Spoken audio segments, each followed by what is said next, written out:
Tucker Carlson absolutely destroyed this Obama administration toady about getting America involved in conflicts all over the globe. You're trying to explain why it's in America's vital interest to start a nuclear war to defend Latvia. No, I did not say that. Well, that's what we'd be obligated to It's do. in America's vital interest to defend other countries around the world that are trying to become democracies, that are trying to promote freedom, that are trying to promote individual rights. They're trying to protect human rights and, most importantly, protect rule of law. That's what Latvia, the other Baltic states that have joined NATO successfully are doing, and we should encourage that by extending that security umbrella to them, which is what NATO has done. So in other words, our kids get to die for Latvia because it somehow protects the rule of law for them to do that. And I'm just asking, does the average American understand that we're on the hook for this? I think that's a real question, which is trying to be ignored. They're trying to shut down the conversation. You have to look at history. If Latvia and the other Baltic states fall to an aggressive Russia, ultimately other countries in Europe will fall. And ultimately,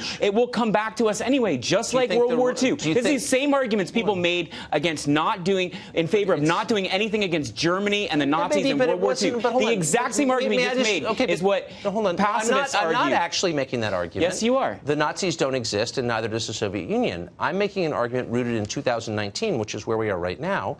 And I'm interested, very interested, since you brought it up, in what Western European countries do you think are at threat of being invaded by Russia?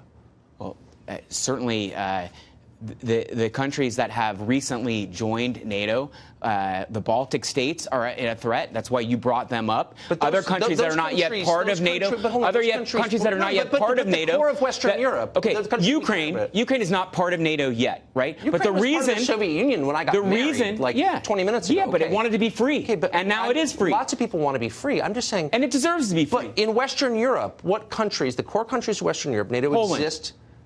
Poland is not a core country in Western Europe. So this is a throwback, and let me give you a little bit of context as to what they're discussing here. This was a Tucker clip from 5 years ago, obviously, when he used to be on Fox News. I was going to say something else, but I'll let that slide.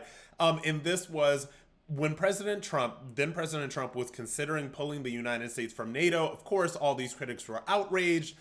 This guy is a former State Department official from the Obama era. And this is the most pure example of the DC swamp versus the only way to really call it is America First policies. So the swamp that is in Washington, D.C., the swamp that is the neocons, the swamp that is the people that get money from forever perpetual war, all these different things. Their argument is always has been, now is, and forever will be that America should be involved in every single foreign conflict that really doesn't involve us. And if Trump had made the decision to pull out of NATO, that would bring the structure of the swamp and how they literally profit from never-ending war and never-ending American intervention in other places. It would bring that to a crashing stop. So of course, the swamp comes out against that, and they say, oh, he's going to destabilize, and he's going to do this, and he's going to do that. And so look, whatever you think about Trump, you have to understand that he's generally, and particularly when he was president, he was generally on the right side of trying to move America away from being involved in every single different petty foreign conflict. I mean, look at the conflict in Ukraine right now, where we've spent literally over $100 billion to them over the past 2 years, and Ukraine, as quiet as it kept, continues to lose.